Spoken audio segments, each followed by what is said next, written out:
Bienvenidos, soy Dida Morris y esto es DM Podcast.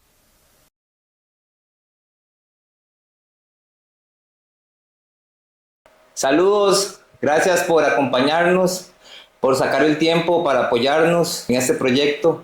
Hoy en nuestro segundo podcast tenemos a un invitado muy influyente en el deporte, en el cantón de Pocosí, uno de los pioneros al fútbol femenino y una persona que ha venido haciendo las cosas muy bien en el fútbol masculino. Sin más, agradecerle al señor Jimmy Núñez por acompañarnos, por apoyarnos en este proyecto y pues darle un saludo a toda la gente que nos está viendo y escuchando a través de todas las plataformas.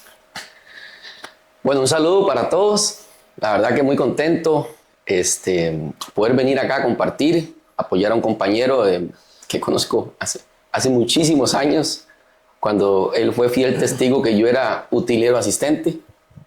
Y claro que tenía que estar acá porque creo firmemente en que nos tenemos que apoyar.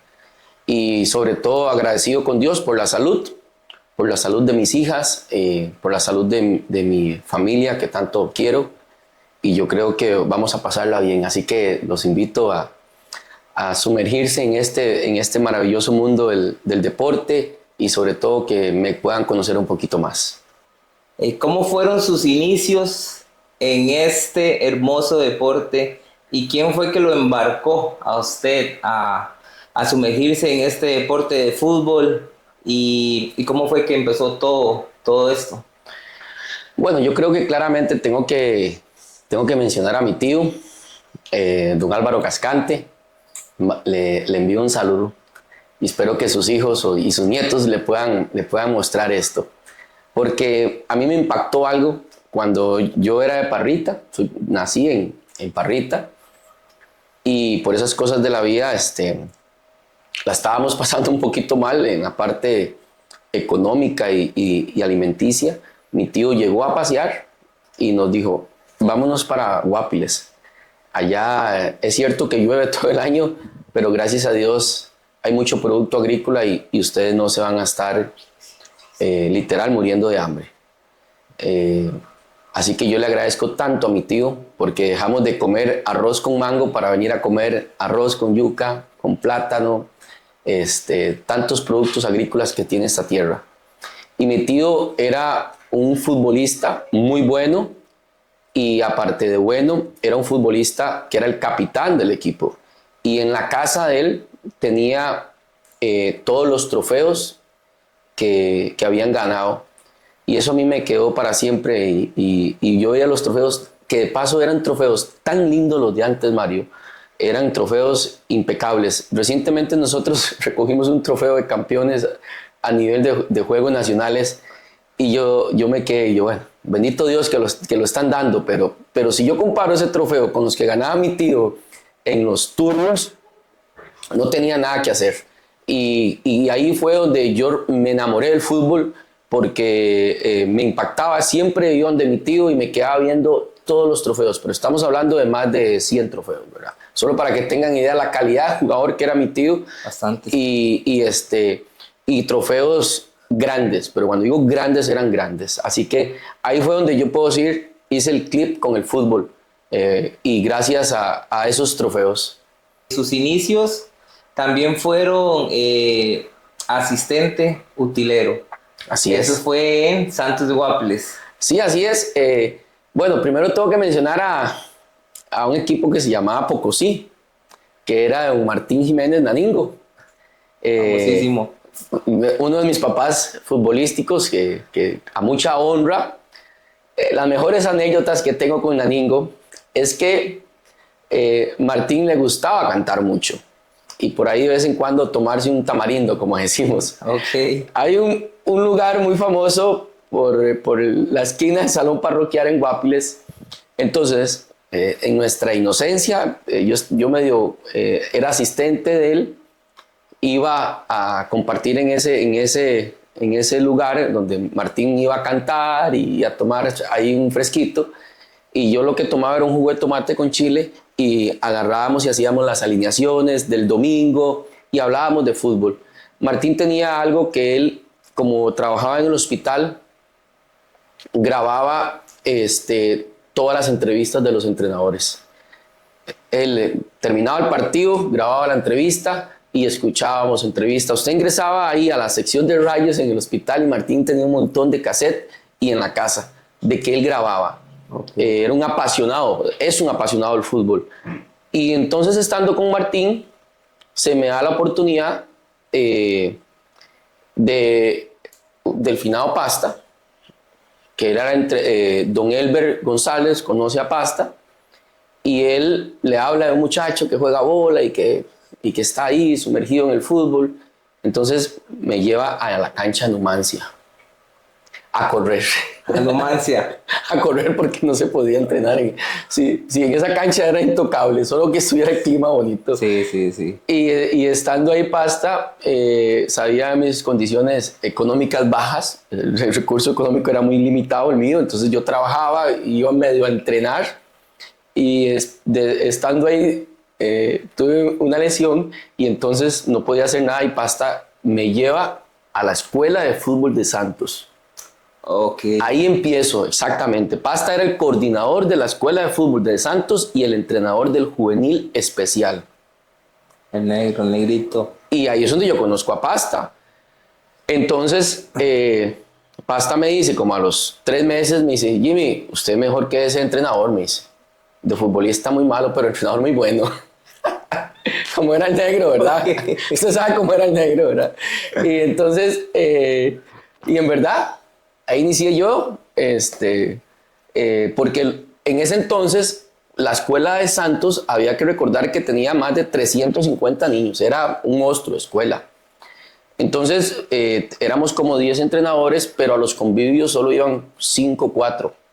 Y los que iban siempre eran los entrenadores, digamos, más pellizcados. Y entonces los padres de familia, que vaya Jimmy, pero yo siendo un chamaco, ¿verdad? ¿Qué edad tenías? 18 años. Yo me iba a entrenar a los chiquititos, ahí en la cancha del Suerre. Entonces, ahí es cuando ya me comienzo con la escuela de fútbol y me llevan de asistente de Ronnie Núñez a la U17, a la generación 8-7. Ronnie trabajaba en el juzgado y a él se le complica por los horarios. Entonces, Víctor ya había escuchado un rum mío, ¿verdad? Y con 20 años, 19 años, yo era el entrenador de la generación de Argenis, de Owen Solís, el famoso, se me escapa el nombre, el de 28 millas, el zurdo, el izquierdo, Joseph Centeno Rowe, casi nada, de Paul, la generación de... ¿Qué cuadrilla tenía ahí? ¿Cómo se llama? Boniet Martínez Buenos. O sea, era un equipazo, sí. Un equipazo. Yo voy a dirigirlos a ellos en fase de octavos de final. Contra la Liga debutamos, nunca se me va a olvidar. Ahí yo tenía guardado, ese fue el primer equipo, llamémoslo así, élite que yo dirijo. Pero estamos hablando con 20 años. Y entonces en eso Chalo trabaja acá en el colegio en Cariari y llegaba tarde ciertos días por los horarios. Entonces ocupaba un asistente. Entonces yo era el entrenador de la 17 y Bahía me manda de asistente de Chalo. Y bueno, nunca se me va a olvidar que ese martes Chalo no llegaba tarde y me hace el trabajito que tengo que aplicar y me dice, vamos a hacer 2x1, famoso el 2x1, ¿verdad? Que era en la larga tal y en la corta tal, ¿verdad? Por 1, 3x1. Sí, entonces me dice, háblese con El Berulate. Él es el mejor físicamente, ¿verdad? Y él sabe llevar el ritmo. Entonces, haga la activación y ya después hace el trabajo. Y en verdad así fue. Ahí empecé con el alto y bueno, dirigí todas las categorías desde la U6 de Santos para arriba y para abajo, ¿verdad? Y después ya se me da la posibilidad Hay una anécdota que yo siempre cuento y que yo les digo a todo mundo para que se inspiren. En el año 2000, en los Juegos Nacionales, hay que recordar que habían dos entrenadores, habían dos equipos fuertes para esa categoría, el que tenía el Finado Acuña, que llamaban, y Pasta también tenía su equipo. Pocos y 2000. Correcto. Finado Acuña, los que estábamos con él, y los de Pasta. Pero hay un accidente, que el Finado muere y se lo dan a Pasta. Entonces uno queda fuera de lista, y entonces yo veo la final ahí en el Eval Rodríguez, donde habían unas bases, estaba la gradería, donde está la gradería hoy en día, había unas bases ahí, un bloque de cementos. Ahí me subí yo porque no cabía ni un alma, y yo dije, voy a ganar un día una medalla de oro, porque yo quedé impactado. No sé, el que fue a esa final en el año 2000, Pocosí, fue algo increíble. Y entonces, con el 2001, el entrenador, el campeón fue Pasta. 2001 nombran a Pasta, como 2002 a Chalo, 2000, y ahí se fueron, y Pocosí no clasificaba. Pocosí no clasificaba. Y ya hasta como en el 2010 se los habían dado a todos los entrenadores, a todos los que tenían esta zona. Y entonces debo reconocer que es algo que ellos siempre me lo dicen, y es así, creo que es así. Debo reconocer a Moraga y a Hodgson, que eran los miembros del Comité de Deportes, y me dan el equipo. 2010. Sí, siendo muy chamaco yo, me dan el equipo, y entonces es cuando nos dejó fuera Johan Venegas con un gol en el último partido, pero ya estuvimos muy cerca.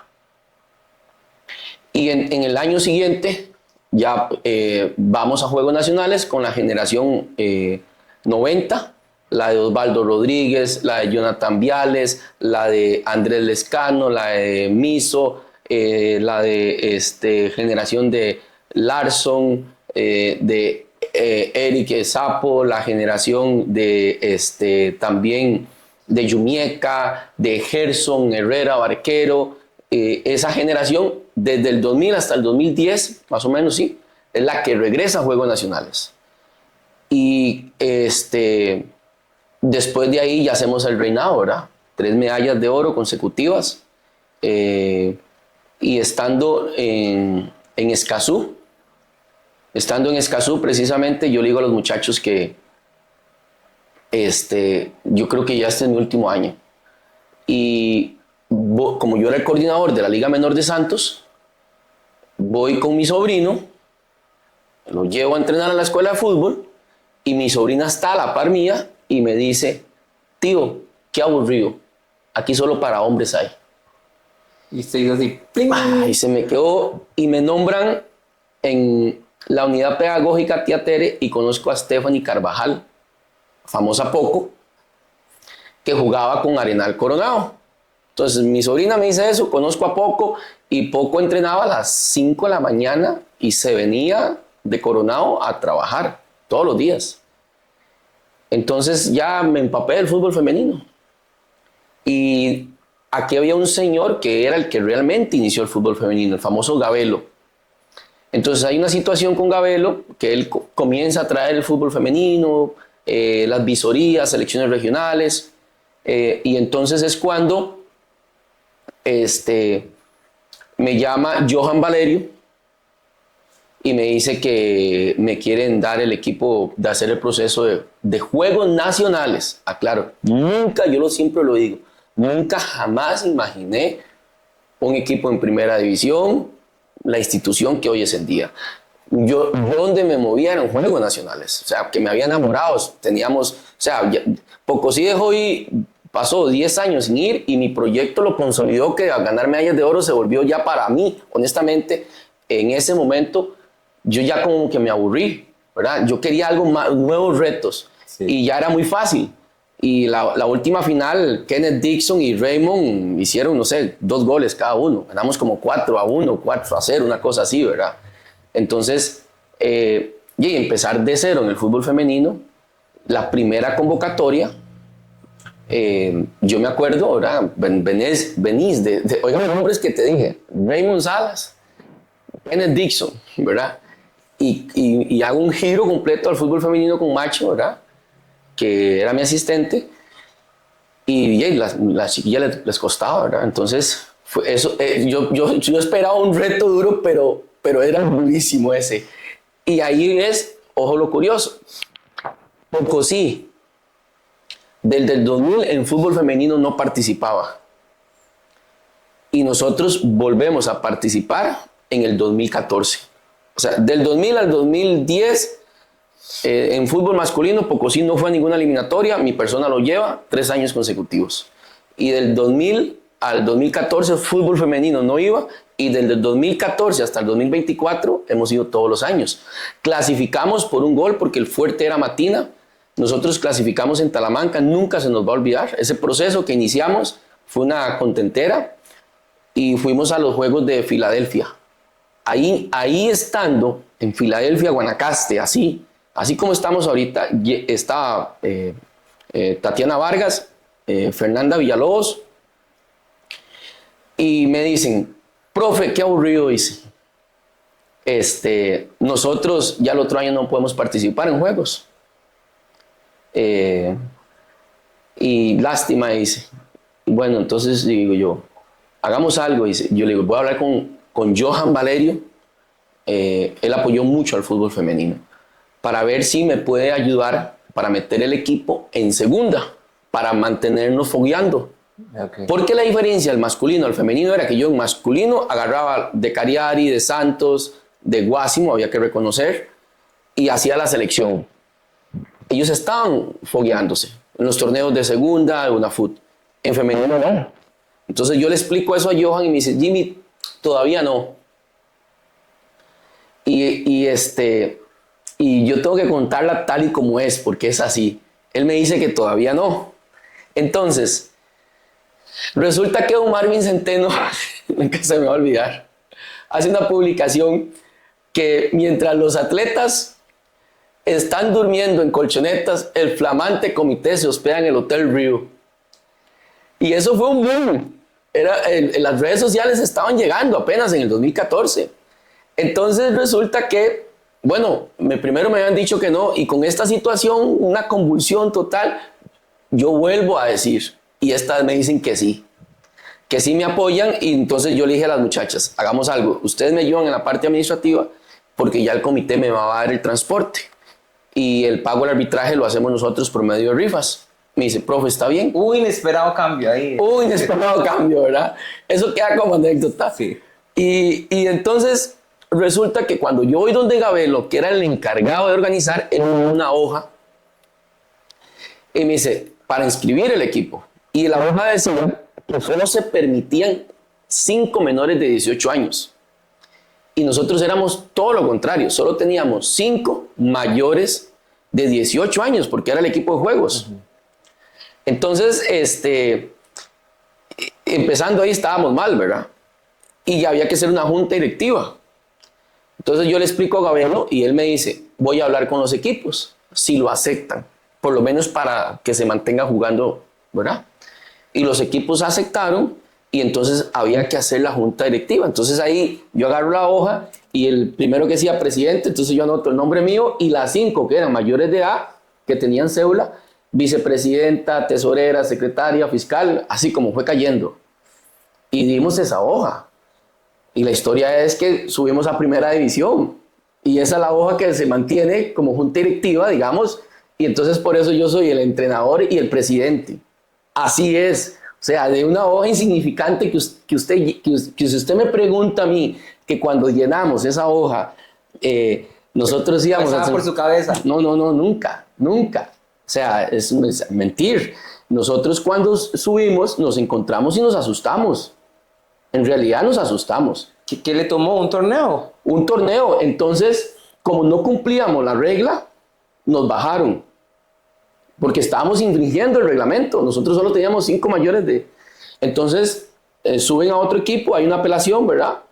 Y el siguiente torneo, volvemos a ir a juegos, de paso, y clasificamos, todo el segundo torneo, nosotros digamos que ganábamos 2-0, 3-0, o sea, fue un torneo muy sobrado a las chiquillas, y volvemos a quedar campeones.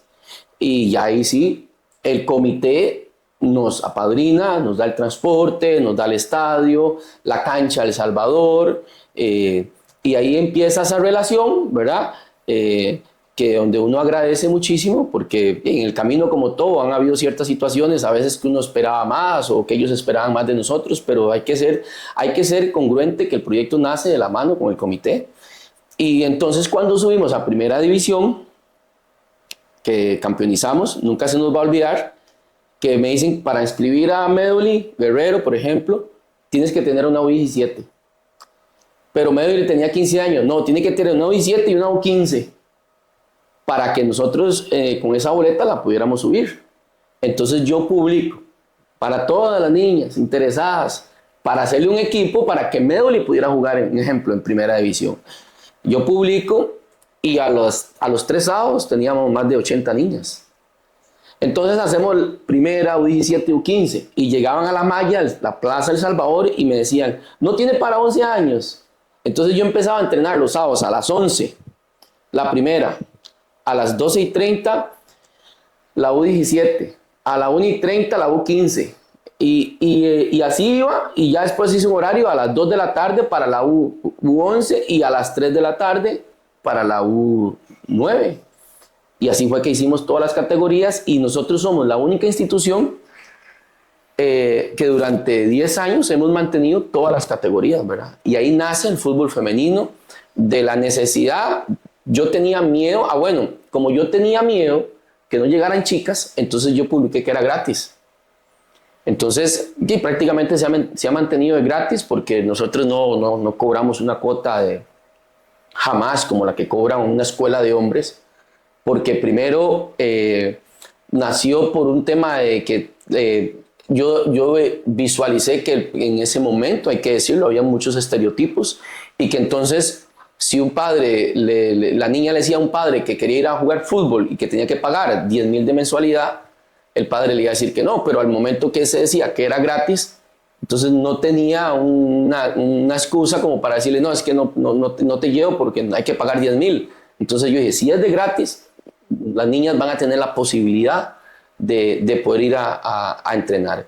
Y así nace el proyecto del fútbol femenino, que me absorbe durante 10 años, y que fue un proyecto que yo ya hace días quería dar un paso al costado, digamos, de dejar de entrenar femenino, y con un nombramiento que se me da por parte del MEP en otro lugar, otra vez Pasta, y que estaba en el equipo de Cariari, y en eso hablé con Don Warner, y les dije que era el momento, o sea, era el momento ya de venir a Cariari, y sobre todo que yo había dirigido, recuerden, a Cariari era un chamaco, 26 años, porque a los 26 años llegó Henry Duarte y me dice, usted no hace nada aquí ya, me dice, vaya, me dice, a Cariari, vaya a trabajar allá, me dice, ya tiene que ir a un equipo grande. Y fue cuando vine acá con Chalo, que me dio la oportunidad. Por eso Chalo, siempre he estado tan agradecido con él, porque Chalo, en el alto rendimiento de Santos, es Chalo el entrenador. Y cuando vengo a Cariari por primera vez, igual es Chalo. Es Chalo. Y entonces Chalo se tiene que ir por unas situaciones ahí, y Chalo me dice, Jimmy, siga con el equipo, usted me hace.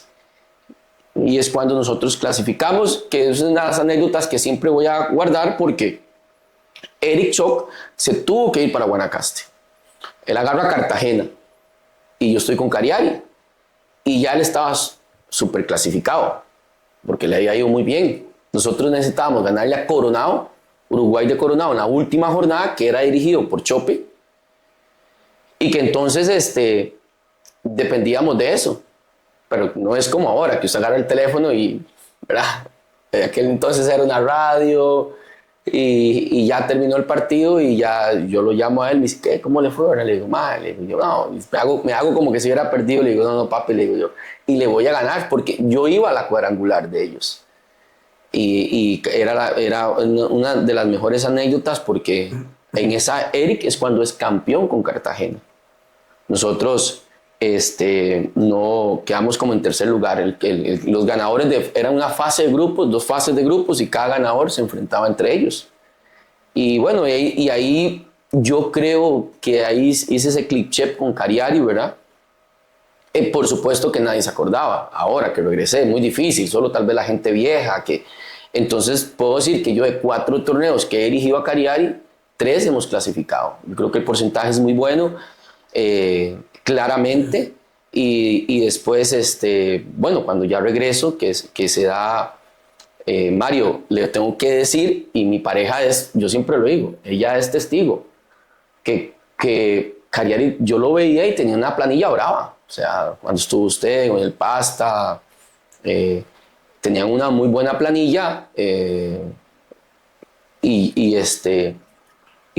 yo hablo con el señor presidente, me dicen que se van como 2, 3 jugadores que salían, pero que seguía Mauricio, por ejemplo, seguía Alexander. Entonces yo decía, bueno, hay 2 jugadores de experiencia, me agarro de esa base, y cuando yo llego a entrenar acá, ese día se dio cuenta que no seguía Mauricio, que Alexander se había ido para, ¿cómo se llama? Cambute, que Mauricio estaba en Guanacaste, y no teníamos equipo. Y yo duré prácticamente como 4 días que me levantaba a las 5 de la mañana y no podía dormir más. Porque yo decía, he esperado tanto en yo madurar, en mejorar en tantas áreas, y ahora que voy a Cagliari, estamos sin equipo. Porque era la realidad. Sí. El primer fogueo lo perdí 4-0 en Guajira, y ahí comentaron que íbamos para para tercera. O sea, y yo, claro, debo agradecer que eso me motivó a la mejor versión de mí, ¿verdad? Porque sabía que era un grupo de muchachos nuevos, y que eran muy, pero muy pocos los que continuaban. Y yo creo que bueno, gracias a Dios logramos llevar a este equipo a la final, que nos dolió muchísimo perderla, que en lo personal yo todavía no puedo ver ese partido. Evidentemente creemos firmemente, y usted lo sabe, Mario, que llegamos muy diezmados a la final. O sea, ya sin Jefferson se nos complicó un poco, y que estábamos debatiendo si debutábamos a Tulio. Correcto. o jugaba Mora, que venía de una lesión, pero que había que hacer un cambio porque teníamos que hacerlo, por ejemplo. Pero nos llegamos muy diezmados, pero aún así yo creo que marcamos todos, nos tenemos que sentir orgullosos, porque creo que esto le devolvió al pueblo de Cagliari un sentido de pertenencia, despertamos ese ADN que hoy nos da la plena seguridad del proyecto que tenemos en Liga Menor, de lo que queremos hacer con la familia Guzmán, que es una familia comprometida con este proyecto, que creo que estamos trabajando. La gente ya entendió que estamos trabajando primero pensando en las bases sólidas de la institución, que es la Liga Menor, y que queremos llevarlo a disputar otra final, pero no llegar tan diezmados con una planilla tan corta, porque si al final la planilla de camino se nos fue quedando, y queremos ganarla, claramente. Correcto. Bueno, aquí tenemos un cafecito. Eso, no puede faltar el café. Yo siempre quise hacerle esta pregunta.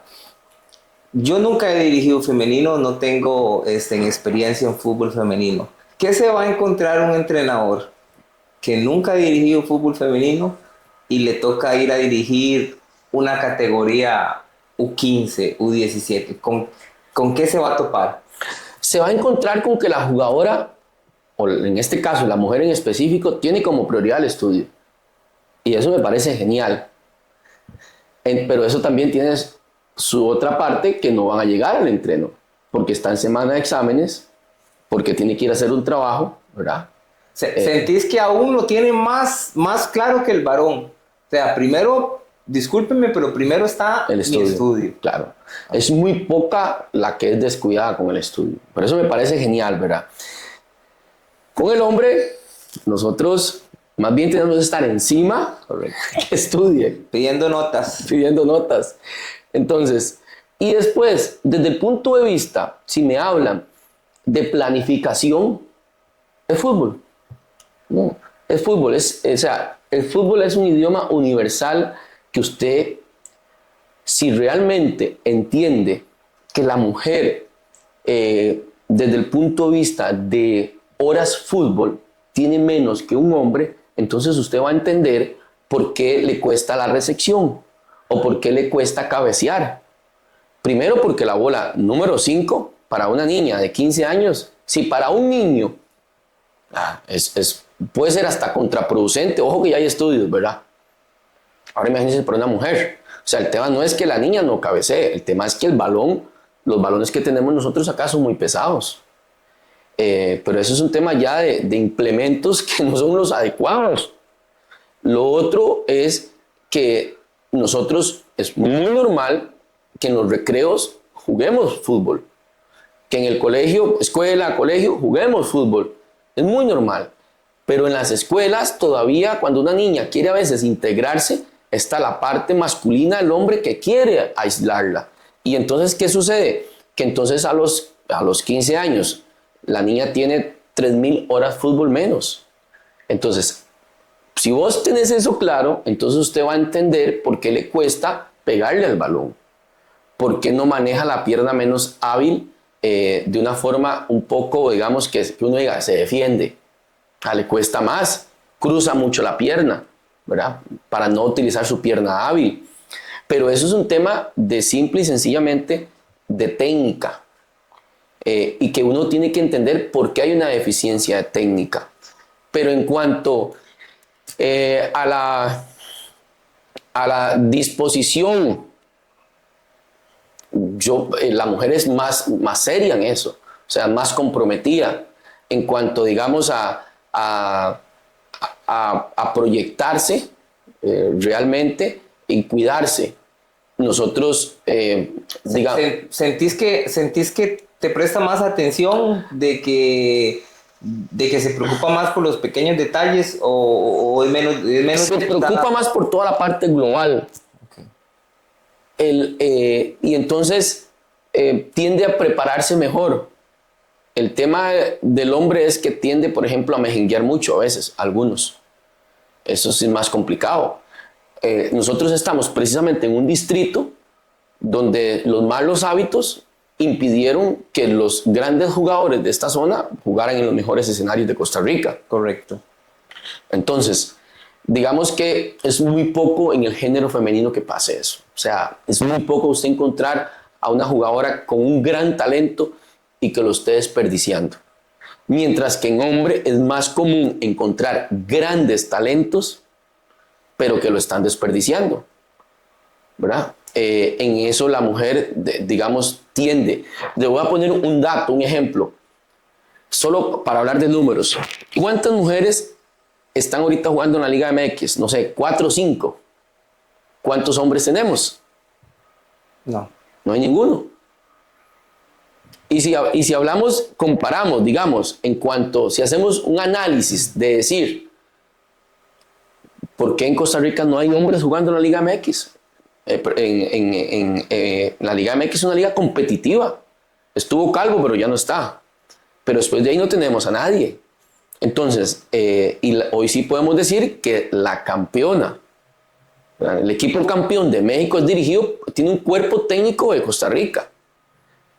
Amelia es campeona, profesor Kenneth, el preparador físico, y tiene a la muchacha Valeria del Campo.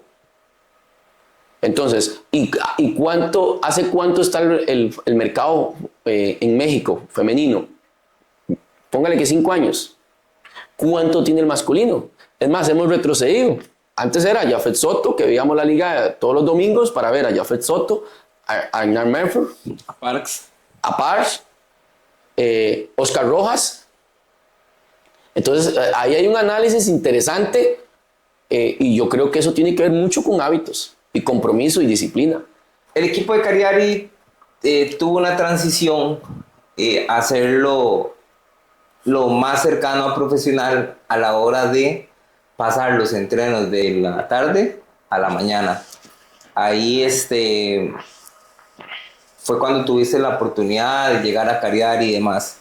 Ahora que usted menciona malos hábitos, ¿con qué se encontró? Usted dijo, si yo quiero que este equipo llegue acá, tengo que cambiar esto y esto en el jugador para cambiar estos malos hábitos? Sí, yo creo, bueno, primero que todo hay que felicitar al señor presidente, y el carareño lo tiene que saber, que se entrena en la mañana primero por dos situaciones. La número uno, yo lo puedo decir, yo lo viví. Cuando nosotros entrenábamos en la tarde, aquí se venía un aguacero y teníamos que irnos a ver a la chicha si podíamos entrenar. Y si no, teníamos que hacer por fuera de la cancha un medio trabajo, y era un medio trabajo. O sea, porque aquí llueve mucho. Las tardes. Las tardes llueve. Por eso tenemos nuestro proyecto con nuestra liga menor, que tenemos que buscar una solución. Yo no creo que nuestro señor presidente sepa esto, ¿verdad? De que lo que estoy hablando, de la vivencia del día a día, porque eso es algo meramente, digamos, más de fútbol. Pero de una manera muy inteligente se pasa a entrenar temprano, y a partir de ahí usted sabe que en las mañanas cuesta que llueve.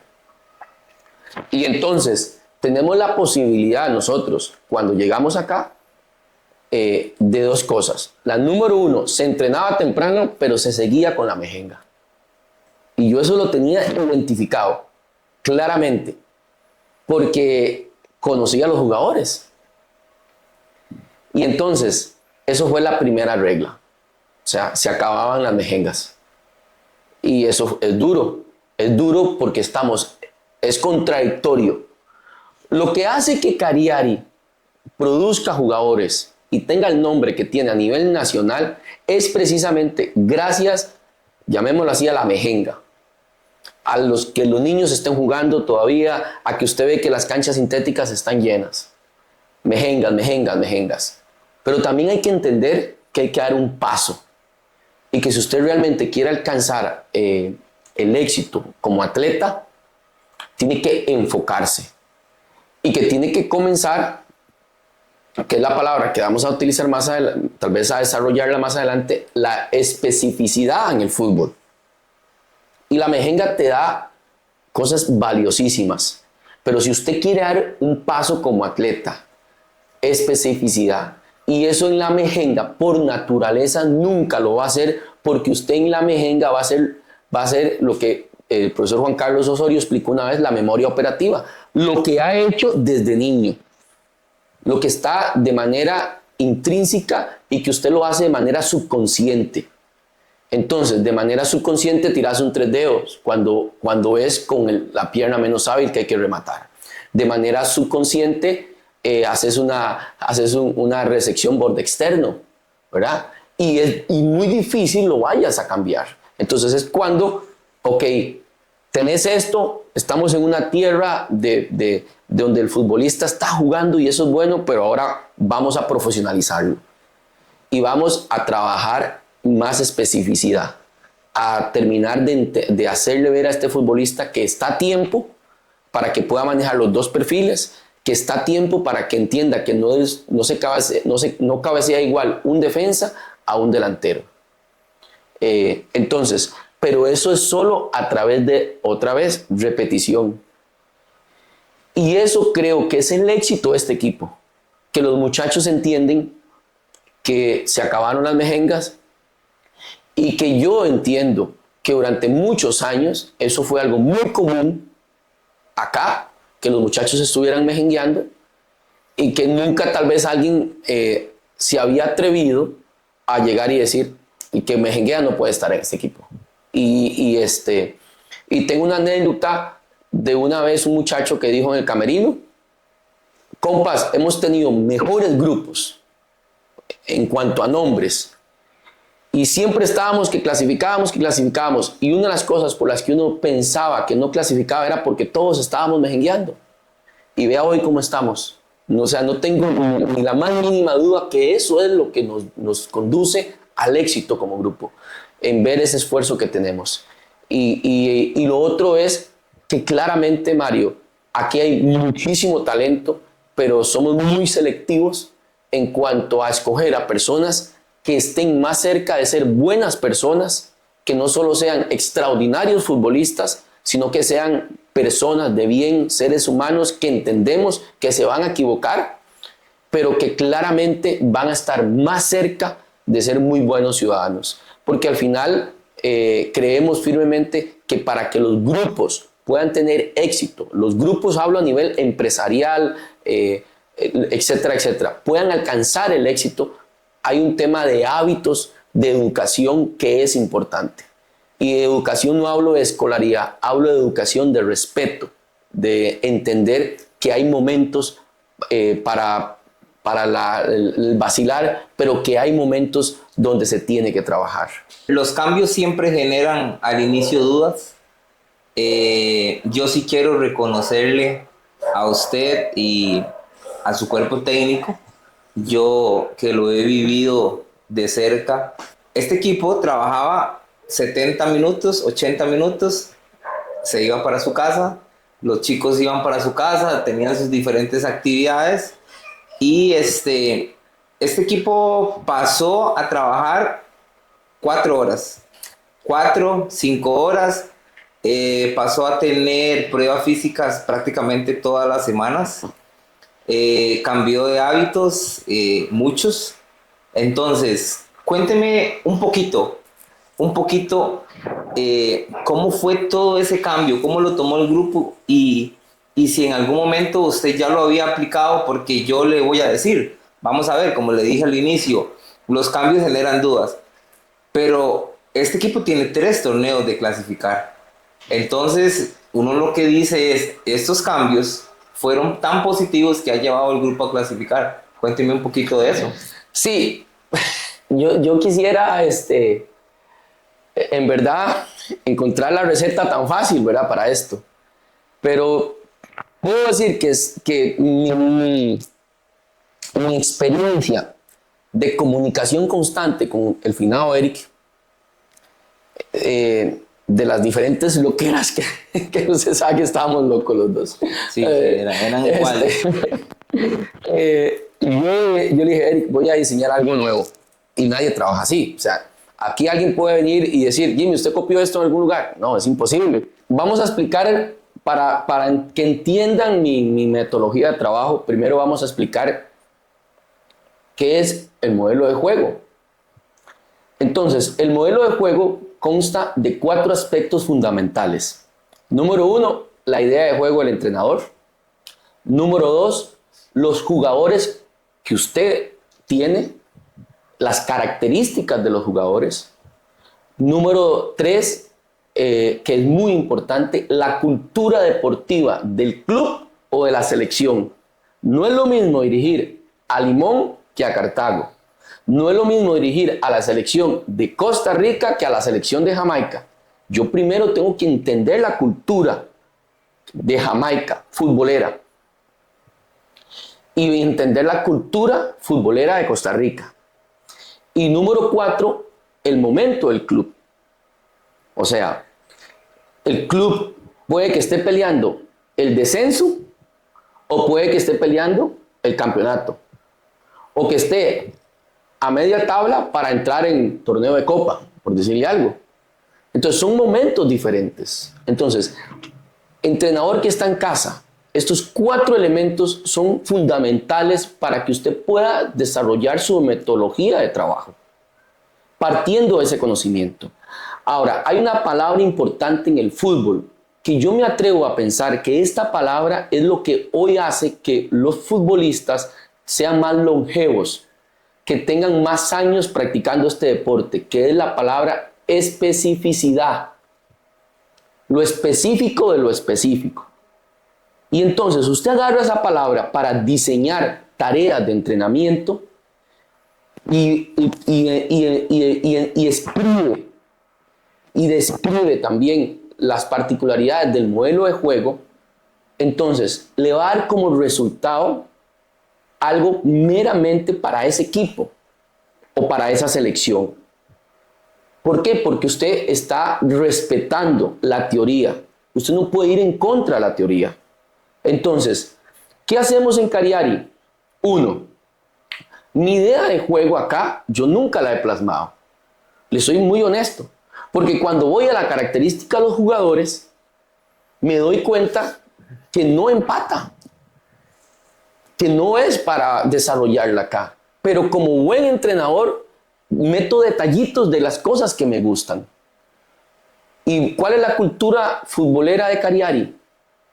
Bueno, la cultura futbolera de Cagliari es de personas que se levantaban a las 4:30 de la mañana para ir a carrear, para la 1, 2 de la tarde estar haciendo la siesta y se iban a las 3 de la tarde a las canchas de la Bananera, a la mejenga.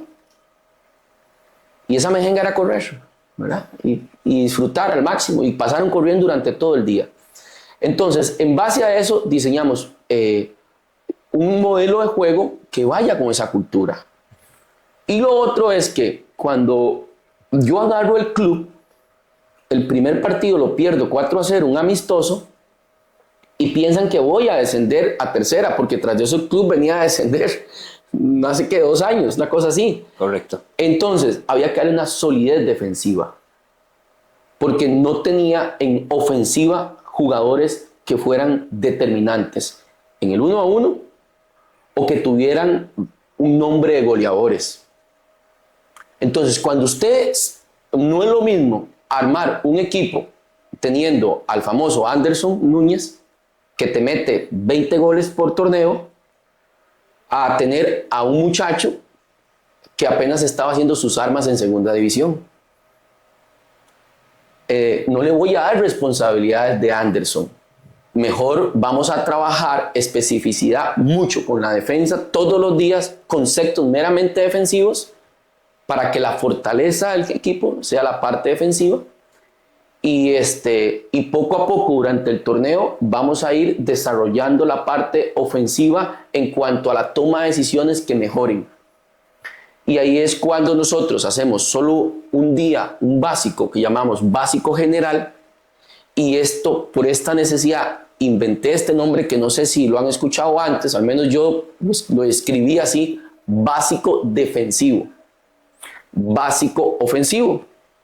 Entonces, segmentamos a partir del día miércoles y la zona defensiva realizan puros conceptos defensivos, un básico completamente aparte, de puros conceptos defensivos. Y la zona ofensiva realiza puros conceptos ofensivos. Y aquí es la clave. Tratando de imitar lo que lo vamos a encontrar en el partido. Correcto. Entonces, y aquí es la clave de entender que yo no tengo poderes para entrenar los ofensivos y los defensivos.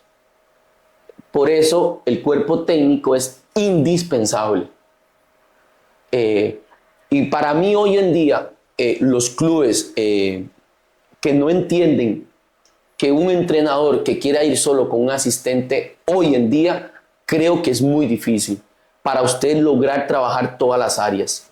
Usted mínimo ocupa 2 asistentes y este es el éxito que tenemos nosotros, que tengo 2 asistentes, uno que ya venía trabajando conmigo en fútbol femenino y que mis palabras fueron estas: váyase usted ya, porque yo sé que voy a llegar pronto a Cagliari. Así se lo dije yo a él, que es Luis. Y la cereza en el pastel me llega primero con Leandro, que había sido defensivo, y yo trabajo con él, y después con Godoy, que también había sido un futbolista de acá, que jugó defensa, y entonces es perfecto, porque eso me da la posibilidad de que todavía sea más específico el trabajo. ¿Por qué? Porque lo que me transmite Leandro y lo que me transmite Godoy desde el corazón de ellos es defensivo, porque ellos fueron defensivos. Entonces, eso llega más todavía. Ahora, explico estas famosas 4 horas que pasamos acá. El futbolista, por sí solo, tiene una particularidad. Cuando va a la cancha, perfecto. Pero cuando sale de la cancha, es un ser humano, y si no ha entrenado el músculo más importante que tenemos, que es acá arriba, se ve expuesto a muchas situaciones por el largo tiempo que tienen de descanso, llamémoslo así. Entonces, nosotros segmentamos, entrenamos media hora la parte mental, ¿verdad? De diferentes maneras. A veces puede ser una película, un documental. Recientemente, ahora por ejemplo, vimos el documental de Di María que venía saliendo, muy bueno. o leemos el libro de John Maxwell, o por ejemplo encontramos una muy buena reflexión y la segmentamos, o por ejemplo hacemos trabajo de grupos, donde ellos tienen que hacer una presentación con una cartulina, donde aprendemos todos. Entonces ya eso consumimos media hora. Después viene el trabajo de los básicos. Y aquí es donde yo le quiero explicar a los entrenadores algo que se llama la memoria operativa. Y el ejemplo más claro que tenemos de la memoria operativa, de por qué por ejemplo, Messi. Todo el mundo sabe que Messi partía del costado derecho, diagonal al izquierdo, y entre la medialuna y la esquina del área grande, Messi ahí era donde enganchaba y pic, tiraba. Ya eso lo sabíamos que iba a pasar. Pero si usted le preguntaba a Messi, ¿en qué momento usted decide hacer eso? Es imposible. Messi lo hace de manera subconsciente, porque lo viene haciendo desde que era niño. Lo ha desarrollado 1.000.000 de veces. En el ser humano, un ejemplo de la memoria operativa es cuando nosotros nos bañamos en nuestro baño de casa, nos enjabonamos, cerramos los ojos y hacemos así, tac. Pero yo voy al otro día a un hotel, me enjabono los ojos y comienzo a hacer así. Ese es el ejemplo de la memoria operativa. Nosotros, como nos hemos bañado mañana, tarde y noche en ese baño, cerramos los ojos y ya tenemos el movimiento indicado, el ángulo para hacerle así. Entonces, la memoria operativa nos da los trabajos diarios. Diarios, los repetitivos. Entonces, yo no puedo pretender que un niño me domine la pierna menos hábil si me la trabajo apenas en el entrenamiento 10 veces. Entonces, yo tengo muchachos que vienen con esa deficiencia. Entonces, el básico defensivo o el básico ofensivo que se hace en cualquier otro club dura, por ejemplo, 25 minutos. Nosotros no podemos hacer 25 minutos, porque si yo trabajo 12 minutos con mi pierna derecha y 12 minutos con mi pierna izquierda, estoy teniendo un número de contactos, llamémoslo así, 30 veces. Muy poco, no lo voy a lograr. Va a llegar el día del partido y me va a cruzar la pierna. Entonces, ¿qué es lo que hago yo? Trabajo 30 minutos con mi pierna derecha y 30 minutos con mi pierna izquierda. Entonces, ese básico no dura 25 minutos. ¿Cuánto dura? 50 minutos. Más media hora de la parte mental que trabajamos, que entrenamos un músculo que es real. Ahí ya llevamos hora y media. ¿Verdad? Y entonces ahora viene el tema de los espacios reducidos, que son tan elementales, importantes para ayudarle al futbolista en la toma de decisiones. ¿Y qué es lo que? No lo digo yo. Acabo de hablar de la memoria operativa de Juan Carlos Osorio. Ahora voy a hablar de Guardiola. Y a Guardiola le preguntan, ¿qué es lo que más tiene que mejorar un futbolista? La toma de decisiones. ¿Y cómo se mejora la toma de decisiones? Jugando. No existe otra. Yo no le puedo mejorar la toma de decisiones a un atleta que no sea a través del juego. Entonces, es ahí, vuelvo a insistir, donde tenemos estos ingredientes que hemos logrado crear un programa de entrenamiento, no solo para competir, sino para tratar de sacar jugadores altamente competitivos. Yo tengo una anécdota de un jugador de acá que se fue y en el club donde llegó en primera división, lo primero que hizo, me llamó y me dice, profe, me pasó entrenando usted para esta prueba. Me dice, sobrado la hice. O sea, el primer día de entreno en ese club de primera división, la primera prueba que él hace fue el 2. ¿Cómo empieza ese jugador? ¿Qué impresión tiene el entrenador de ese jugador? Y entonces encontramos en el camino una frase que la patentamos, que es: lo que no se mide, no se controla. Lo que no se controla, no se mejora. ¿Y qué pasa con lo que no se mejora? Se deteriora.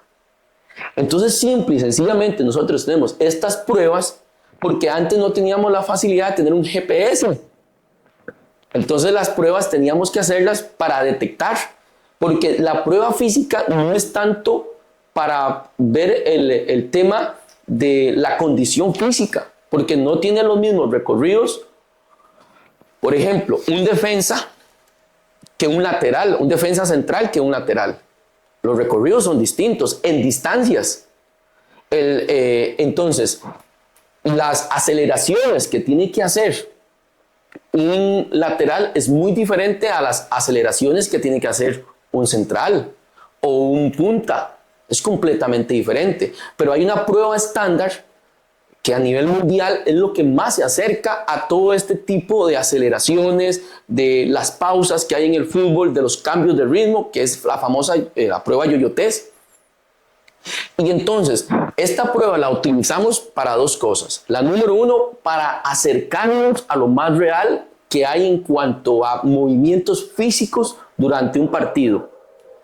Y número dos, para estimular el umbral de la voluntad del atleta en saber que va a ir a hacer una prueba física y que tiene que tener una respuesta positiva, porque si no tiene la respuesta positiva acá arriba, automáticamente va a correr 300 metros menos. O sea, con solo que el atleta diga en mención, otra vez, ya corriste 300 metros menos. Y si empieza y vuelve a decir, qué pereza, son 300 metros menos. Entonces, esa es la manera para yo comenzar a seleccionar, a potenciar a un jugador que al club lo podamos nosotros después vender para obtener un recurso.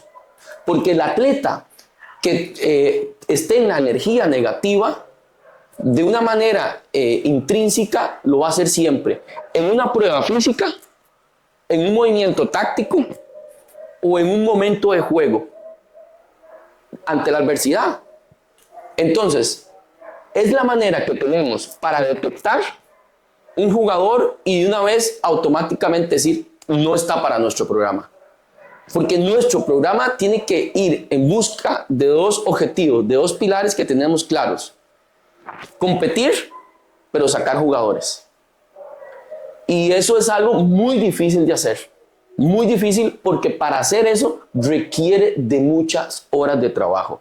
Y eso sí, nosotros en este caso entendemos que hay jugadores para este programa y que hay simplemente jugadores que no son para este programa. ¿Por qué no son para este programa? Porque, por ejemplo, van de salida y no aspiran a algo más. Entonces, en la edad somos muy selectivos, nuestro equipo es muy joven. Dos, porque tal vez ellos, su estilo de vida está cómodo y no quiere salir de esa zona de confort. Y cuando nosotros queremos que salga, no salgo. Entonces, yo los entiendo. O sea, yo soy el primero en decirles, o sea, yo lo entiendo que no esté cómodo con este programa, que salga y entonces, evidentemente, es cuando nosotros tratamos de ayudarle inclusive para que vaya a otro club. O sea, yo creo que esto es algo atípico de que yo vaya a quitar a un muchacho y que esté muy preocupado o ocupado buscándole otro club, ¿verdad? Y ahorita yo puedo dar fe de que, por ejemplo, a un muchacho que no va a continuar con nosotros, yo estaba muy preocupado por ese tema y ya hablé, por ejemplo, con 2 entrenadores de otros equipos y lo recomendé, porque es un tema de que no encaja en el programa. Pero eso no significa que sea un mal jugador, ¿verdad? Sí, quizá no es acá. No es acá.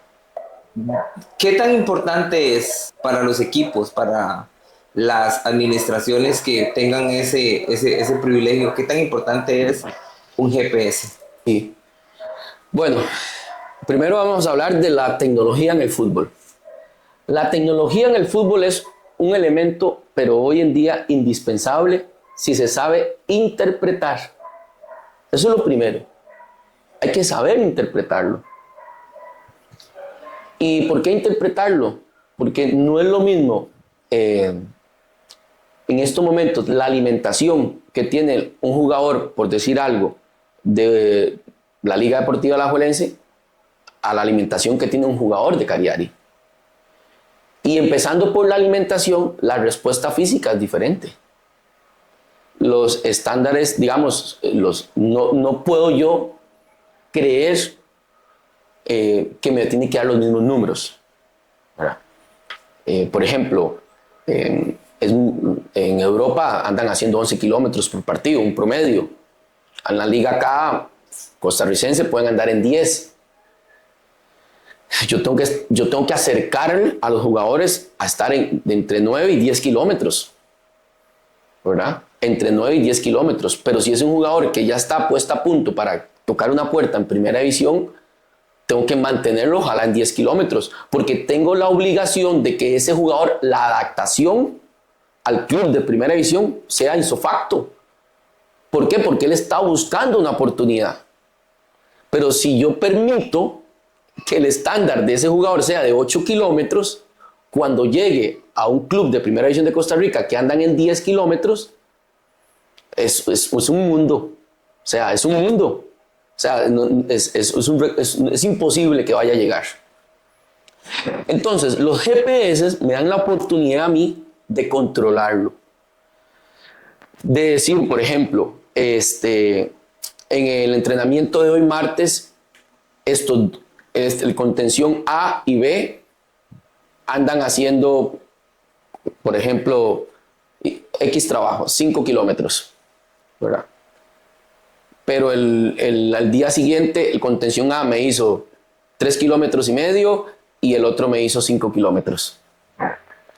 ¿Pero por qué lo hizo? Porque no durmió bien, porque no se alimentó bien, porque está con gripe o porque faltó actitud, ¿verdad? Para el trabajo del día. Entonces, eso es lo que me ayuda al GPS. No solo para crucificar, sino para hablarle al jugador. Casi siempre el lenguaje corporal te habla por sí solo. O sea, si usted es un entrenador que observa, pues sí va a necesitar hablar con el jugador, pero el lenguaje corporal te lo dice. Desde cuando se está poniendo los tacos, cuando estás viendo el rondo, su lenguaje corporal le expresa la calidad de entreno que va a tener.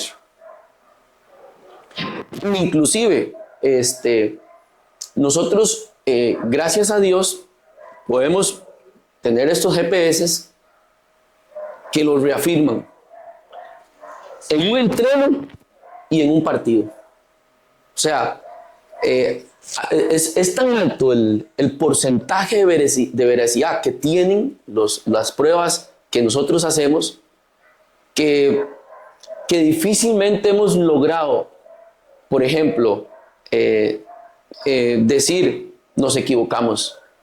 Deberíamos mandarlo a atletismo y no a fútbol, porque corre mucho y, o sea, es muy poco.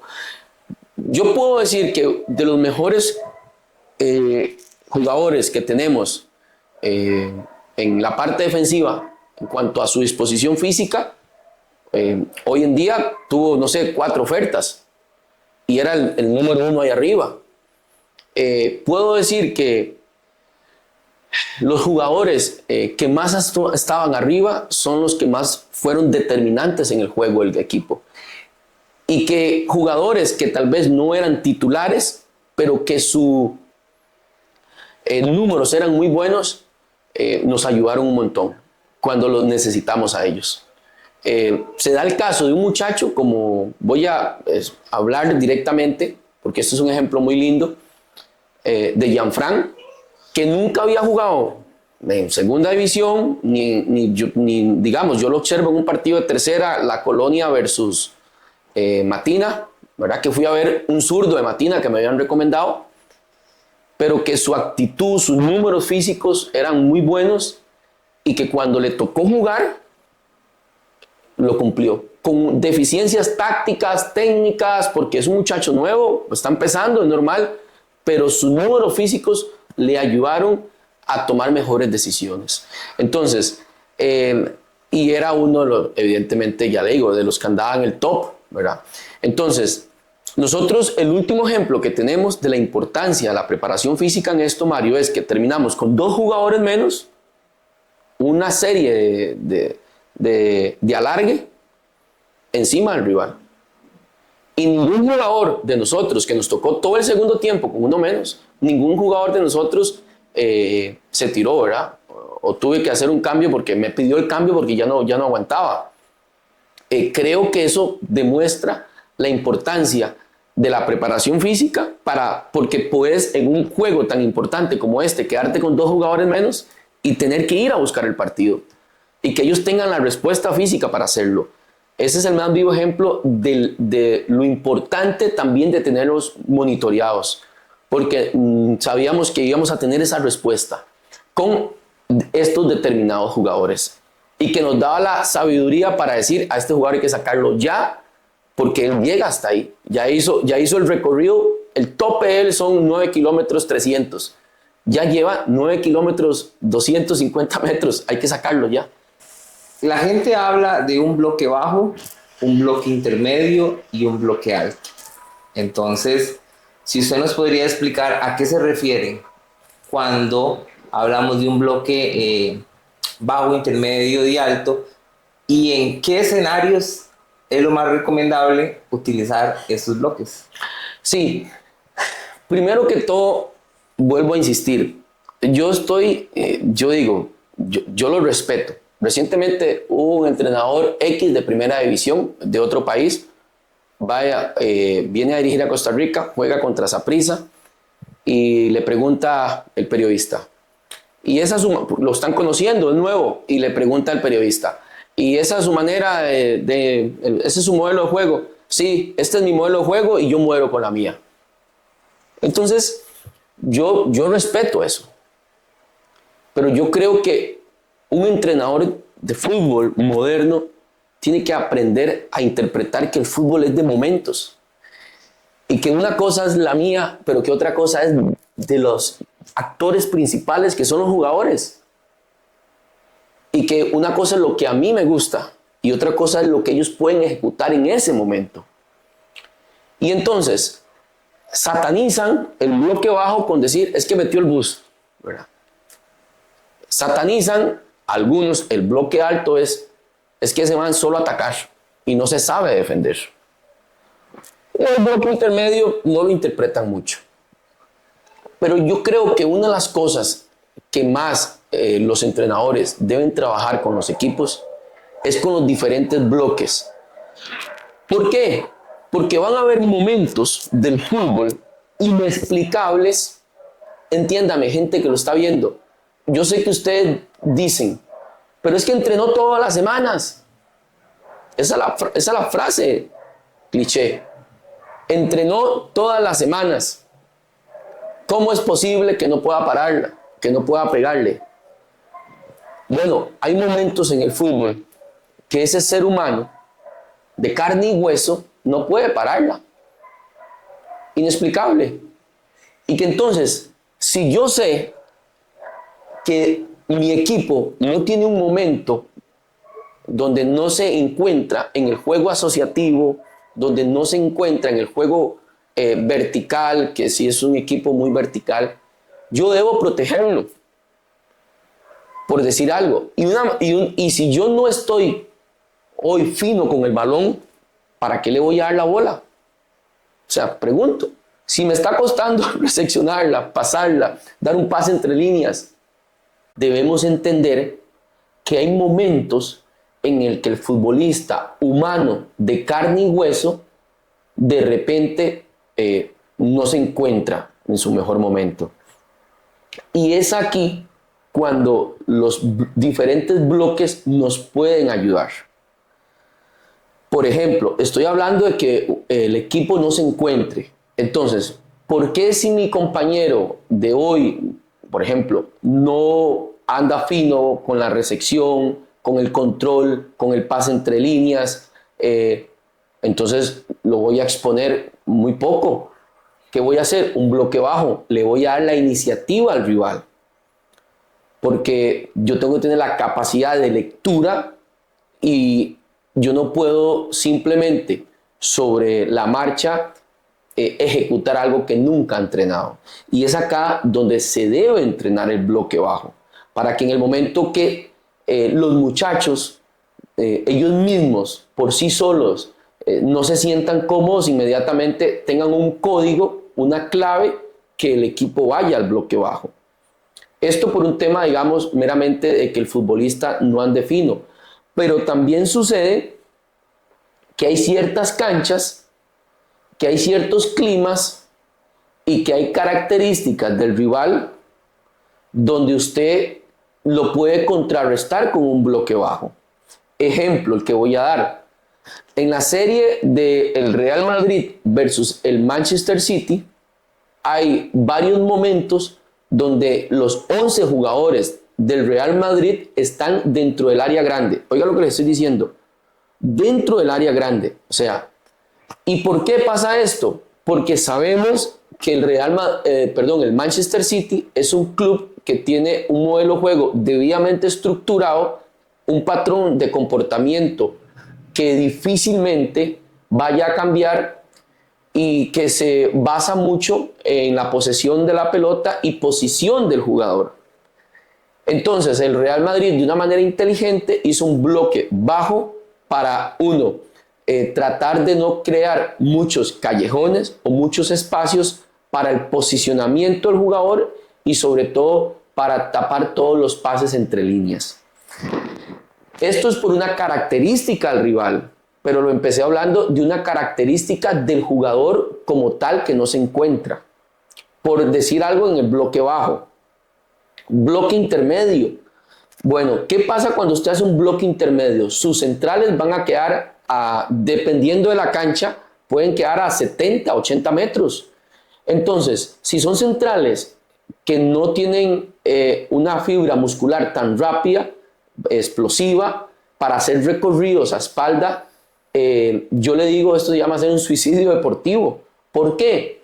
Porque la cancha es grande, haces un bloque intermedio. Si el rival tiene una muy buena lectura de juego y el rival siempre juega en esa cancha, entonces sus centrales saben que van a hacer siempre un control largo y van a intentar hacer una bola plana para atacar las espaldas. Entonces, ¿por qué haces un bloque intermedio y por qué exponerse a eso? Pero se la cambio. Yo voy a una cancha grande, voy a provocar al rival que esté en bloque intermedio para sacar provecho de esta situación. Pero para eso ocupo centrales con un muy buen control y sobre todo con un buen pase largo, porque es un pase largo. Entonces, encontramos rivales que insisten siempre en salir jugando, siempre.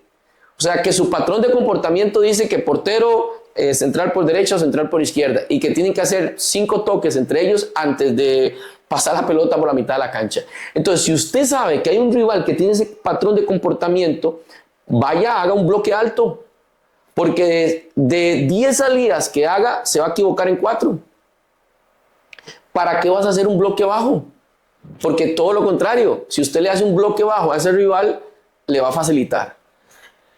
Entonces, es importante, usted que está viendo por acá y que se pueda llevar un aprendizaje, tienen que trabajar todos los bloques, porque van a haber circunstancias de terreno de juego, con el patrón de comportamiento del rival, y 3, y lo más importante, que van a haber momentos en que su equipo no se encuentre en la cancha, porque usted tiene que recordar que trabaja con un ser humano y que puede que el día anterior tuvo una discusión con su esposa, con su novia, pasó una noche que no pudo dormir, simplemente le llegó una noticia inesperada, o es fútbol y no nos encontramos. Entonces, yo tengo que tener la capacidad de que mi equipo maneje los diferentes bloques, porque siempre van a haber diferentes momentos en el fútbol y van a haber momentos donde todo sale.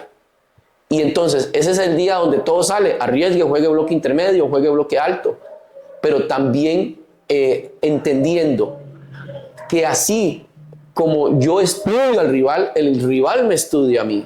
Y yo tengo que tener la capacidad de tener una versatilidad para poder contrarrestar el condicionante al que me quieren llevar. Pero sobre todo sin olvidar de que hay un elemento siempre importante con el cual usted tiene que adaptarse, y es las dimensiones del terreno de juego. y eso prácticamente te determina las dimensiones del terreno de juego, cuál es el bloque que tenés que hacer. Hay otra situación importante que es un elemento que yo no lo entendí y que es de los más grandes tesoros que yo guardo de Eric, porque una vez estábamos hablando de una situación específica del árbitro y él me lo dijo de una manera que me cambió la perspectiva que tenía, y es que el árbitro, después de hablar con Eric, le digo a mis equipos, yo nunca voy a poder influir en la forma en como el árbitro pita. Nosotros fuimos a un partido de Escorpiones en que el árbitro dejó jugar. Todo. Jueguen. Y después, aquí, por ejemplo, contra Turrialba, nos anulan un gol por una falta que nunca existió. Porque el árbitro que vino, con solo que un rival se tiraba, ya pitaba. Tanto para Turrialba como para Cariari. Y ese elemento yo tengo que explicarle a mis jugadores que es imposible cambiarlo y que tengo que entonces adaptarme. Y eso implica el modelo de juego. Porque si hoy en día ya tenemos la posibilidad de estudiar a los árbitros y de poder decir el comportamiento de hoy tiene que ser este. Porque si yo hago esto, me voy a exponer. Y si asumo ese riesgo y perjudico a mi equipo sabiendo cómo es ese árbitro, me parece que lo vimos en el último partido que tuvimos, que nos faltó todavía leer más ese elemento porque el equipo termina con 2 jugadores menos. Y podemos decir que el arbitraje estuvo mal, claro, pero él nos dio todos los indicadores de cuál era la forma en que iba a manejar ese juego. Fuimos nosotros que no interpretamos todos los indicadores que él nos dio. En los primeros 20 minutos ya sabíamos la condicionante en que íbamos a estar y por lo tanto mi comportamiento tenía que haber estado de acuerdo a la forma en que un ser humano interpreta, porque son reglas de juego, pero todas las vemos de diferentes maneras. Si yo tengo 3 jugadores ofensivos rápidos y 3 jugadores que necesitan espacio para atacarlos, ¿qué espacios van a atacar si yo llevo a mi equipo un bloque alto? No van a tener espacios. En cambio, si yo hago un bloque intermedio o un bloque bajo, vamos a generar los espacios y vamos, en el momento que recuperemos el balón, a provocar un duelo, un jugador lento con uno rápido. ¿Quién lleva las de ganar? Un jugador de cara a marco y un jugador a espalda al marco. Entonces, todo este tipo de cosas es lo que la gente tiene que educarse y entender que muchas veces es una estrategia que se utiliza y que otras veces es la forma en que yo tengo de proteger a mis jugadores, que son seres humanos y que simplemente ese día no andan. Y esto va para equipos élite y para equipos de niños. ¿Por qué de niños? Porque a veces la presión del padre de familia es tanta que un niño juega de una manera cuando está el padre de familia y de otra manera cuando no está el padre de familia, ¿verdad? Entonces el niño no quiere tener la pelota porque agarra el balón y lo primero que escucha es el grito del padre. Ya lo condiciona. Entonces, la mejor manera de yo proteger a ese niño es que hoy no tenga mucho el balón, que tenga que estresarse menos. ¿Por qué? Porque lo más determinante en un atleta es con la confianza que juegue. Y si yo más bien le voy quitando confianza por medio de mis acciones en cuanto a la exposición del bloque, ¿verdad? Evidentemente, él cada vez va a ir retrocediendo en el juego. Sí. Jimmy, para terminar, hay un ejercicio que siempre me gusta hacer con los invitados para que los papás, los entrenadores, los formadores lo vean en casa. Tenemos un equipo en U15, U17 y el profe recién empieza. Yo quiero preguntarle, en una sesión de entrenamientos, ¿cuántos minutos son recomendados. ¿Cómo inicio? ¿Cuál es el siguiente paso en el entrenamiento y cómo finalizo el entrenamiento? ¿Cuál es lo recomendado? Si ya son las 3 fases o 4 fases. ¿Cuál es lo recomendado para que un profe vaya tomando como una referencia? ¿Qué sería lo mejor para ellos? Muy bien. Vamos a hablar que existen, digamos, vamos a por acá. Vamos a armar esto.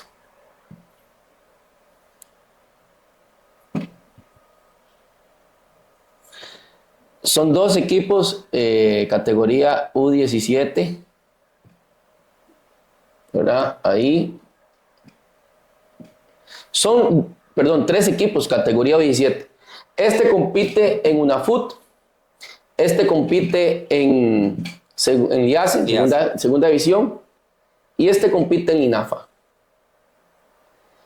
Lo primero que yo tengo que identificar es que son 3 torneos completamente diferentes y que son 3 planificaciones completamente diferentes, porque el nivel de exigencia en estas 3 categorías son mundos diferentes en cuanto al nivel de exigencia. Por lo tanto, el tiempo, la dificultad del ejercicio, ¿verdad?, tiene que ser diferente. Entonces, yo no puedo pretender que un muchacho de la categoría U17 de Saprissa, por darle un nombre, muchachos de la categoría U17 de Saprissa, que pueden tener 5 seleccionados, me realicen el mismo ejercicio en cuanto a dificultad que la categoría U17, por decir algo, de nuestro amigo Nelson Lobo en el Limbo. ¿De acuerdo?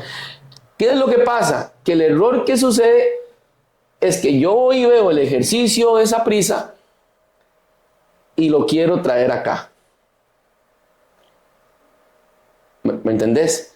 Y no entiendo que estos muchachos de la U17 han sido seleccionados después de ver, póngale que 1000 jugadores. Más o menos puede tener Saprissa en esa categoría, entre todas las filiales. Y le estoy dando un número bajo, ¿verdad? O la liga, por decirle algo. Mientras que esta 17 es del pueblo El Limbo.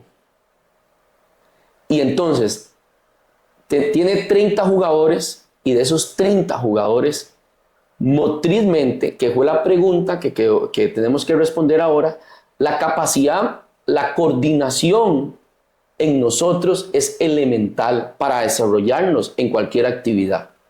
Mientras que estos niños, desde que tienen 11 años, están practicando al fútbol ya, con 17 años pueden tener unas 2000 horas de entrenamiento. Estos niños de acá deben tener 500 horas de entrenamiento. Entonces yo tengo que enfocarme muchísimo en la parte de coordinación, la técnica y por ahí un poquito la táctica.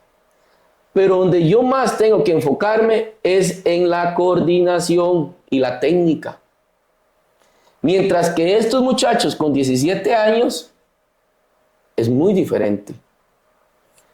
Ya puedo yo equiparar. ¿Por qué ya puedo yo equiparar? Porque ellos ya tienen muy buena coordinación y tienen buena técnica. Entonces, los ejercicios, vuelvo a insistir, yo siempre tengo que entender que no es lo mismo para estos muchachos que deben de tener mínimo 6 seleccionados, 5 seleccionados, que entrenan todos los días, a estos muchachos que se ven 2 días a la semana. Y aquí es el error que comete. Los entrenadores no quieren trabajar coordinación. Porque yo hago lo que sé. ¿Y cómo hago para un entrenador de pueblo? Un señor que viene cansado de su trabajo, ponerse a trabajar el caballito, ponerse a trabajar en la escalera de coordinación, ponerse a trabajar haciendo jumping, que no se golpeen los talones. Yo los entiendo, porque ellos lo hacen con todo el amor del mundo. Los señores del INAFA, o la mayoría de los equipos del INAFA, trabajan por amor. ¿Qué recomiendo yo? Vayan y busquen ya videos, ¿verdad? Para que se les facilite y que hoy en día pueden decir, bueno, este es el ejercicio que vamos a hacer hoy. Véalo. Y llega a la cancha y ya los muchachos observaron, se les va a facilitar. ¿Por qué? Porque hay que recordar que estos muchachos son deportistas para la sociedad, para tener un estilo de vida saludable. Mi objetivo es entender que yo a ellos los tengo que educar para la vida, porque evidentemente el margen de acá de poder alcanzar el profesionalismo es menos. Y que si yo logro que ellos tengan gusto por el deporte y no me enfoco en la parte táctica solamente, entonces, ¿qué pasa cuando yo me enfoco en la parte táctica? Y como no hace el ejercicio bien el muchacho, esta es la sesión de entrenamiento de un equipo, por general. Táctica, estrategia, cómo le gano el fin de semana. Entonces, la coordinación y la conocen. ¿Y qué pasa en lo táctico? ¿Cuántos trabajan? Pocos. ¿Y cuántos tienen la capacidad de ejecutarlo? Pocos. Entonces no disfrutan. Y es cuando el niño tenía 30 jugadores cuando inició el campeonato, tenía 30 jugadores cuando inició el campeonato, ¿verdad? Porque el boom, que vamos a entrenar, tenía 30 y terminó con 15 jugadores. Porque las sesiones de entreno no fueron las más adecuadas y sobre todo los niños y los jóvenes entiendan algo. Cuando ellos están aprendiendo, ellos no se quieren ir. Cuando ellos descubren que han mejorado en ciertas áreas, ellos no se van a ir de su equipo. Ellos se van cuando no juegan. ¿Y cuando no juegan? Cuando usted hace un 11 contra 11 y deja 8 sentados. Entiéndame, la obligación suya es que él cada día se haga más deportista. Deportista incluye, puede ser dentro de 2 años que esté jugando básquetbol, voleibol. Entienda esto, esta es la misión suya. En cambio, la misión de los equipos élites, de Saprissa, de las ligas, todas estas élites de Unifoot, la misión de ellos es sacar jugadores a primera división. Y aún así, a ellos les cuesta. El porcentaje es muy poco. Entonces, por supuesto que cuando usted trabaje acá, van a resaltar 1, 2, 3 muchachos. Créame en algo. Su principal objetivo y el principal objetivo mío es que los muchachos siempre vayan a un lugar mejor, donde les puedan dar todas las condiciones. Es un proceso alimenticio. De INAFA caen a segunda y de segunda caen a primera. No piense que es que se lo está robando segunda, o segunda no podemos pensar que se lo está robando primera. Créame en algo, si las cosas se hacen con respeto, que es muy diferente a que nada más, yo los entiendo a los señores que llegan de una manera irrespetuosa y hacen colectivos para ver a quién se roban, porque nos pasa a nosotros. Correcto. Pero nosotros lo que aspiramos es que los niños acá les podamos dar las mejores bases para que vayan a un equipo élite, y que un equipo élite, el niño bueno tiene que entrenar con los mejores para que cada día él tenga, entiéndame, un obstáculo a vencer, para que cada día tenga retos. Y entonces, por eso los ejercicios, vuelvo a insistir, tenemos que entender que los básicos nos ayudan, pero no es lo mismo un básico para una categoría de una FUT que para una de INAFA. El básico tiene que ser más sencillo, porque usted tiene un grupo heterogéneo, niños con buena calidad técnica, coordinativa, y niños que están llegando. Y recuerde que si usted tiene 30 jugadores al inicio del torneo, su misión es mantener estos 30. ¿Por qué? Porque al final con 15 no se desarrolla un ejercicio bueno. Entonces, créanme que yo entiendo cuando son irrespetuosos y llegan y se roban los jugadores, como decimos nosotros. Pero su misión tiene que ser en garantizarle una zona segura, un entrenamiento donde se enfoque más en la parte de coordinación y técnica y por ahí táctica, para que cuando ese niño dé un salto acá o acá, usted se sienta muy orgulloso que fue el que le dio las primeras bases. Y no descuiden por querer ganar el fin de semana a los otros niños. No puedo traer lo que vi acá, llevarlo acá.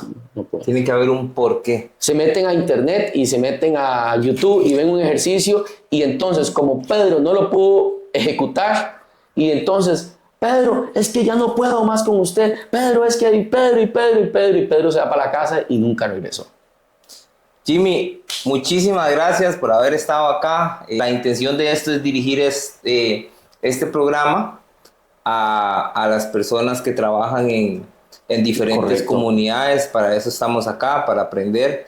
Y le agradezco por todo lo que nos ha dicho, por sacar su tiempo y explicarlo de una manera muy directa y muy sencilla para que todos podamos aprender y entender de la mejor manera. Muchísimas gracias. De verdad, agradecerle a todos los muy buenos amigos.